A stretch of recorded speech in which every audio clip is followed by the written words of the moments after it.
बिस्मिल्लाहिर्रहमानिर्रहीम।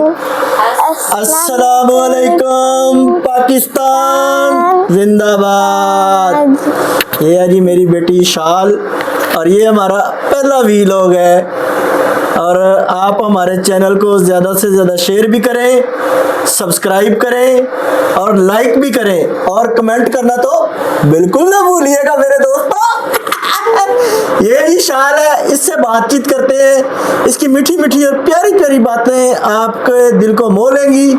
और ये बड़ी मेरी प्यारी बेटी है, इंशाल्लाह ताला इसके साथ बात करके मुझे बड़ी खुशी फील होती है।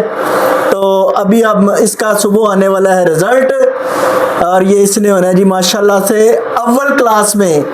और हम इससे करते हैं कि इसके पेपर कैसे हुए हैं, इससे थोड़ी सी बातचीत करते हैं, इसकी हौसला अफजाई करते हैं ताकि बच्चे की हौसला अफजाई होगी। तो इससे पूछते हैं कि इसके पेपर कैसे हुए थे और सुबह रिजल्ट कैसा आने वाला है। जी तो इशाल क्या हाल है आपका? ठीक हूँ। ऊंचा बोलो। ठीक हूँ। तो मेरे बेटे की कैसी फीलिंग्स है कि सुबह रिजल्ट आने वाला है? 100 में से 100। ओह मोस्ट ग्रेट। कह रही है कि 100 में से 100 मार्क्स आएंगे। चल झूठा। तो पेपर कैसे हुए थे आपके? बहुत अच्छे। क्या क्या आया था पेपरों में? पेपरों में होम पेपर भी आए थे। उधर बात करो, उधर देख के। क्या क्या आया था पेपरों में? छोटे पेपर भी आए थे, होम पेपर। पहला पेपर आपका किस चीज का हुआ था, याद है अभी आपको? इंग्लिश का। अच्छा, तो दूसरा पेपर? दूसरा पेपर इंग्लिश राइटिंग का था। English writing. अभी तो आपको अच्छी तरह से ये भी नहीं याद कि पेपर कौन से हुए थे। आप कह रही हो मेरे 100 में से 100 नंबर आएंगे। बात तो सही है। अभी तो आपने जो पेपर दिए हैं वो ही भूल रहे हो आप तो क्या एक्सपेक्टेशन है, कैसी फीलिंग्स है आपकी? एक डर होता है, जैसे हम पढ़ते होते थे ना छोटे हुए, तो हमें होता था कि भाई पहली पोजीशन ना आई तो मार बड़ी पड़ेगी। तो मुझे अभी भी याद है, मैं आपको अपना बचपन का एक वाकया सुनाता हूँ। अभी मजा आएगा ना भिड़ो। मैं ना छोटा था, when I was approximately 7 years to 8 years old, 7-8 साल का था। तो मेरा मैंने अभी पेपर दिए थे, 2 या 3 क्लास थी। तो मेरी मामा ना बड़ी खुश होती थी जब भी उन्होंने मुझे पढ़ाया ना, जिस वक़्त में, जिस दौर में। तो उस वक़्त ना उन्होंने सारी अपनी एफ़र्ट्स, अपनी कुव्वत, में गांव से बिलोंग करता था, गांव के एक प्राइमरी स्कूल में पढ़ता था। तो उस वक़्त की ना सारी फीलिंग्स और एक्सपेक्टेशंस मदर ने ना मेरे ऊपर ही छोड़ी हुई थी अपनी। तो जब मेरा रिज़ल्ट का दिन था ना, तो मैं बड़ा हैप्पी कि आज रिज़ल्ट है। मैं भागा भागा स्कूल गया। आपको पता प्राइमरी गांव का स्कूल, वहाँ पे टीचर्स भी मतलब कि इतनी तवज्जो से नहीं पढ़ाते थे उस वक़्त। अब तो खैर माशाल्लाह बड़ा अच्छा इमेज बन गया सरकारी स्कूलों का भी। तो मैं टाट स्कूल में था। मैं इसमें कभी इस चीज़ की कभी भी मैंने नफ़ी नहीं की कि टाट स्कूल में पढ़ के अल्हम्दुलिल्लाह फिर मैंने लाहौर की यूनिवर्सिटी में भी पढ़ा। उसके बाद काफ़ी सारी जगहों पे, जैसे कि मैंने वोकेशनल ट्रेनिंग इंस्टीट्यूट में भी ट्रेनिंग की है। उसके अलावा मैंने अरफा टावर में भी बाद में ट्रेनिंग की है। मतलब कि मैं इस लेवल से स्टार्ट किया था कि मैं एक गांव में रहने वाला था। तो गांव से मैंने स्टार्ट किया था। मैं सॉरी आपको अपना वाक़या सुनाने लगा था, मैं भूल गया। मेरी तीसरी क्लास का रिज़ल्ट था, गलबन दूसरी या तीसरी क्लास थी, मुझे अब अच्छी तरह से याद भी नहीं है कि काफ़ी पुरानी बात है, कोई आज से 25-30 साल पुरानी बात है ये। तो मैं ना बड़ा हैप्पी घर आया। मैंने कहा मैं जाके अम्मी को बताता हूँ कि मेरी ना तीसरी पोजीशन आई है। तीसरी क्लास थी और तीसरी पोजीशन थी मेरी। मैं भागा गया। मैंने कहा अम्मी जी। अम्मी मेरी ना झाड़ू दे रही थी। तो अम्मी कहती क्या हुआ? पहले तो वो फियर हुई कि पता नहीं कोई प्रॉब्लम होगी इसके साथ। मैंने कहा अम्मी जी मेरा रिज़ल्ट आ गया है। तो मुझे कहती क्या है? मैंने कहा बड़े मुस्कुराहट के साथ, बड़ी अच्छी खुशी, बड़े दिल में ना एक हैप्पीनेस थी कि मेरा ना तीसरी क्लास में से रिज़ल्ट आया है। तो कहते क्या आया, बताओगे नहीं? मैंने कहा जी मेरी तीसरी पोजीशन आई। रुको जरा, सब्र करो। मेरी वालदा ने उसके हाथ में छड़ी थी, तो छड़ी उन्होंने ऐसे पकड़ी है, तो मुझे ना मारने के लिए आगे बढ़ी हैं। मैंने कहा अम्मी क्या हुआ? मैं तो पास हुआ हूँ, तीसरी पोजीशन। मुझे कहती पहले क्यों नहीं आई? तब पेरेंट्स ऐसे होते थे। अब तो माशाल्लाह से बच्चे जो हैं वो एक तरफ पेपर हो रहे होते हैं और दूसरी तरफ मेरे बच्चों ने मोबाइल भी बड़ा यूज़ किया था। तो ये मेरी जो है ना बेटी, ये बालवीर को बड़ा देखती है। तो मैंने इसको पेपरों पूरों में कहा कि बेटा बालवीर छोड़ दो, पहले अपने पेपर दो, फिर बाद में देख लेना। एक बालवीर देखती है और दूसरे कौन से कार्टून थे? दूसरे लेडी बर्ड, लेडी बग, और एक और भी तो देखते हो आप, वो कौन से हैं? Robin, Peter pan. तो इसने ना मेरे कहने के बावजूद भी, हालांकि ये एकेडमी भी जाती है, ट्यूशन भी जाती थी, तो मुझे यही होता था कि ये इनकी तालीम अच्छी हो, तरबियत अच्छी हो, तो जो पेपर इन्होंने दिए अल्लाह ताला इनको कामयाब करे। तो मैंने इनको बड़ा मना करना, बेटा पढ़ाई की तरफ तवज्जो दो। खुद मैंने सुनना भी इनका पेपर, तो अब तो ये कह रही है कि अच्छे हुए हैं पेपर माशाल्लाह से। तो उम्मीद भी है कि माशाल्लाह तैयारी, मैंने खुद भी इनके 1-2 टेस्ट लिए थे, अच्छे ही थे। तो अब इनके आने हैं सुबह रिज़ल्ट, और देखते हैं जी सुबह क्या होता है। तो आप सब लोगों से भी अपील है कि दुआ करें नन्ही मुन्नी शाल के लिए कि अल्लाह ताला इसका रिज़ल्ट जो है ना वो अच्छा आए और ये कामयाब हो और अपनी नई क्लास में प्रमोट हो। तो जो दूसरी बेटी है, वो मेरी बड़ी बेटी है, वो एमन है, वो क्लास 5 के उसने एग्ज़ाम दिए हैं। तो उसके बाद उससे भी मेरे जो है ना टेस्ट वगैरह मैं उसका भी कंडक्ट करता रहा हूँ, वक्तन फ़वक्तन उससे पूछता हूँ। उसकी ना राइटिंग का बड़ा मसला होता था, अभी हम उससे भी बात करते हैं, चलते हैं उसकी तरफ भी। अब शाल किधर है? ईमन किधर है? ईमन सो गई है। मैंने तो उसको बुलाया था कि उससे भी पूछे उसके पेपर कैसे हुए। उसके शायद अच्छे हुए हैं। अच्छा जी, अब हम कन्वर्सेशन करते हैं अपनी बेटी के साथ, से शाल के साथ है, तो इससे पूछते हैं कि इसके आने वाले वक्त में क्या एम्बिशंस हैं, क्या इसकी वो ख्वाब हैं। तो इससे बात करते हैं और इससे थोड़ी सी कम्युनिकेशन करते हैं। इससे ये होगा कि बच्चों का जो कॉन्फिडेंस लेवल है ना वो बिल्ड हो जाएगा। बात तो सही है। दौड़ना तो पड़ता है। तो आप भी अपने बच्चों को इस तरह से पूछा करें, उनसे क्वेश्चनिंग किया करें और उनके व्यूज़ जाना करें, ताकि आपके बच्चे की जो कॉन्फिडेंस लेवल है ना वो अप हो। जी शाल बेटा, कैसा फील हुआ फिर? अब आपको आगे क्या आपका इरादा है? 1 क्लास में जब आप प्रमोट हो जाओगे तो क्या फीलिंग्स होंगी आपकी? मेरा दिल करता मैं डॉक्टर बनूं। आपका दिल करता डॉक्टर बनो? तो डॉक्टर के लिए तो बेटा बड़ा पढ़ना पड़ता है, बड़ी मेहनत करनी पड़ती है, हार्ड वर्किंग है उसमें। आपको तकरीबन 14 घंटे पढ़ना पड़ेगा। फिर उसमें पढ़ लोगे आप? ठीक है, तो सारी बुक्स भी आपकी इंग्लिश में होंगी। आपको कैसा लगता है इंग्लिश में पढ़ना? अच्छा। तो आपको लिखना ज़्यादा पसंद है या पढ़ना? दोनों। और आपके स्कूल में और क्या क्या एक्टिविटीज़ करवाई जाती हैं? खिलाया जाता है, प्लेलैंड जाते हैं हम लोग, और कभी कभी ड्राइंग भी करते हैं। कभी कभी ड्राइंग भी करते हो? और टीचर्स के साथ आपका बिहेवियर कैसा होता है? अच्छा। टीचर्स कैसे आप जब स्कूल जाते हो सुबह, थोड़ा सा मुझे बताओ।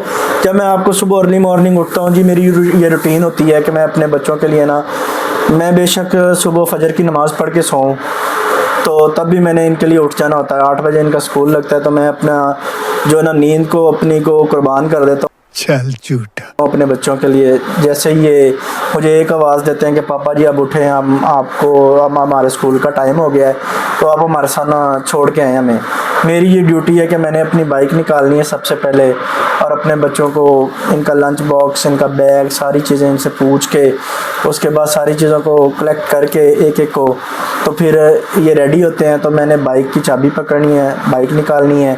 दोनों बच्चों को, अपना बड़ी बेटी को, मेरी जी 2 बेटियाँ अल्हम्दुलिल्लाह, दोनों बेटियों को मैंने साथ लेके स्कूल छोड़ना है।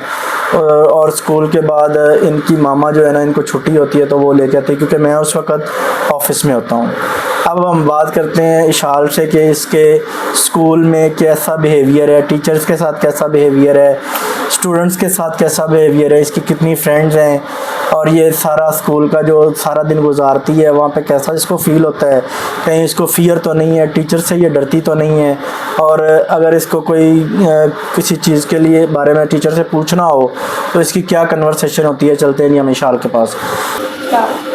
जब इसके बाद मैं छोड़ के आता हूँ इनको स्कूल में, तो अब हम शाल भी मेरे साथ बैठी है, इससे पूछते हैं कि इसका सुबह स्कूल जब लगता है तो कैसे स्टार्ट करते हैं, कैसे आगाज़ करते हैं अपने स्कूल में जब ये जाती है। तो जी बेटा शाल, आप बताओ कि आप जब सुबह अर्ली मॉर्निंग स्कूल में जाते हो तो सबसे पहले क्या करते हो? जब मैं बाइक से उतारता हूँ तो क्या करते हो? पहले टीचर, जब क्लास में जाती हूँ पहले क्लास से पहले क्या करते हो? जब मैं बाइक से उतारता हूँ, जब आप गेट पे जाते हो तो वहाँ पे कौन खड़ा होता है और क्या करते हो वहाँ पे? Guider sir. तू समझा? हाँ। नहीं, तू समझा नहीं। और अंदर टीचर खड़ी होती है। और जो गार्ड खड़े होते हैं आप उनसे क्या कहते हो सुबह जाके? अस्सलाम वालेकुम। हाँ जी, उस सबसे पहले जी मेरे बच्चे जब स्कूल में जाते हैं, गार्ड अंकल खड़े होते हैं तो जब बच्चों ने जाके उनको सलाम करना है और कहती है शायद अस्सलामुअलैकुम, बड़े प्यारे और मीठे अंदाज में। उसके बाद इसका टीचर होता है, एक म्यूज़िक टीचर है, शायद म्यूज़िक टीचर ही है ना? सर है, म्यूज़िक सर है, म्यूज़िक सर है जी। बच्चों को वहाँ पे रिदम वगैरह, पोएम्स वगैरह जो है ना वो पियानो वगैरह पे ना इनको सिखाई जाती हैं। तो वो इन्होंने उसको सलाम करना। तो उसके बाद फिर आप क्या करते हो? फिर क्लास में पहले टीचर क्लास में एक्टिविटी करवाती थी। क्या एक्टिविटीज़ होती थी? साइड लाइन में खड़ा कर उधर वो लगे होते थे छोटे छोटे पेज पे, ऊपर तस्वीरें बनी होती थी। थोड़ा सा ऊंचा बोलो बेटा। उनमें हमने हैंड लगाना होता था, जो टीचर के साथ करना होता था, ऐसे करना होता था, सलाम ज़रा करके मुझे बताओगे कैसे करते थे? ऐसे करना होता था, ऐसे करना था, अच्छा ऐसे करना होता था। अच्छा, ये स्टाइल होता है कैसे? ऐसे ये वाला ये टीचर के साथ करते थे आप? कैसे करके दिखाओ ज़रा। ऐसे, अच्छा। फिर उसके बाद जब भी डालते थे, हाँ, जब एक बार जब भी डाल सकते थे। अच्छा। फिर अगर कौन सी तस्वीर पे हाथ रखोगे उधर एक बार होगा। अच्छा, जिस तस्वीर पे आप हाथ रखते हो क्लासरूम में जाके वो करना होता था फिर आपने? मसलन क्या होता था तस्वीर पे? वो तस्वीर में क्या एक्टिविटीज़ होती हैं? शाम की होती हैं, जब की होती हैं, वो। अच्छा जी, यहाँ पे मैं एक चीज़ ऐड करना चाहूँगा। जैसे इनके एजुकेशन का लेवल जो है ना इनके स्कूल का, जैसे चाइनीज़ और जापानीज़ वगैरह जो है ना, वहाँ पे स्कूल टीचर अपने इम्प्रेशन से बच्चों को मूवमेंट्स से अपनी वो बच्चों को सिखाते हैं ना कि इस तरह से करना है आपने।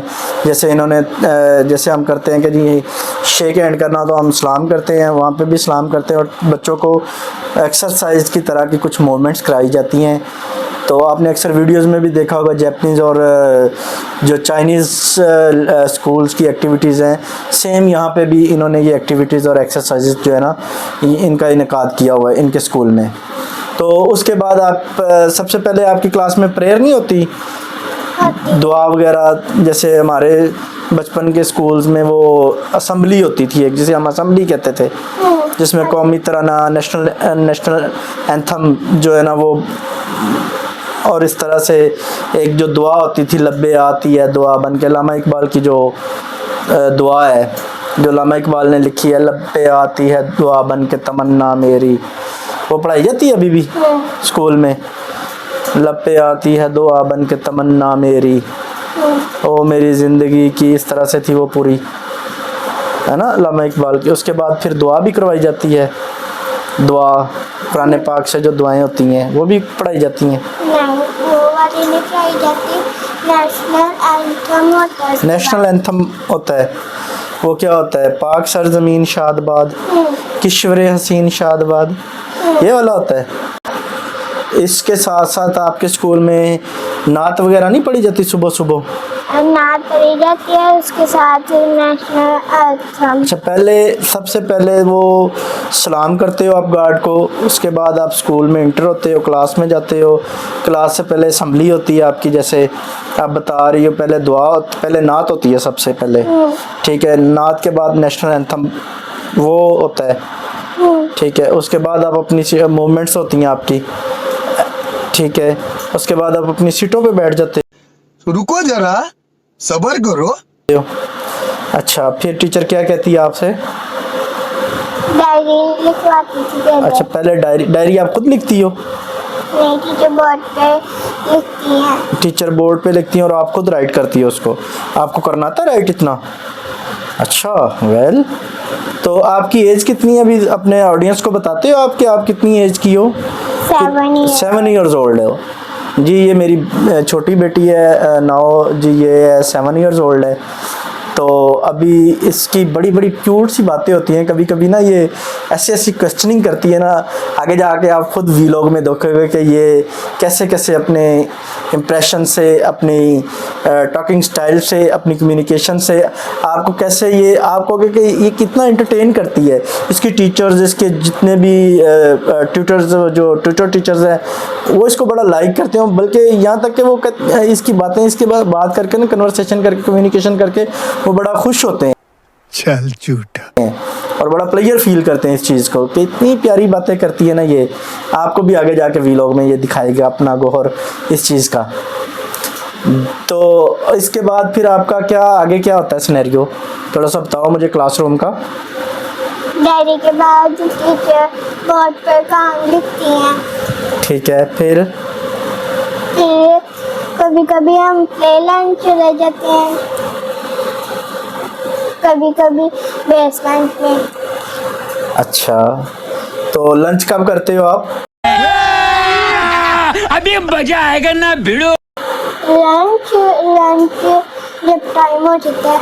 कितने बजे होता है लंच का टाइम? टाइम पता नहीं कितने बजे होता है। आपको पता ही नहीं है? सारे काम के बाद रीडिंग के बाद मतलब कि आपने ये हिसाब रखा है कि जब रीडिंग हो जाएगी तो फिर हमारा लंच है? नहीं, हाँ, रीडिंग से पहले हो जाता है। रीडिंग से पहले हो जाता है। तो कभी अगर रीडिंग सुबह ही हो जाए जाते हुए तो फिर लंच हो गया? नहीं, रीडिंग सबसे पहले नहीं होती। अच्छा, वो रीडिंग एंड पे होती है। ठीक है। और इसके बाद बच्चे दूध भी लेके आते हैं क्लासरूम में? फीडर भी लेके आते हैं? नहीं, भूख नहीं लगती उधर घर में तो आप कहते हो हमें फीडर दो?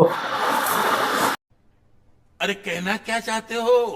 तो स्कूल है। स्कूल में नहीं लेके जाने देते? अच्छा, बच्चे खड़ी हैं। तो आप छोटे ही हो अभी, आप कौन सा बड़े हो?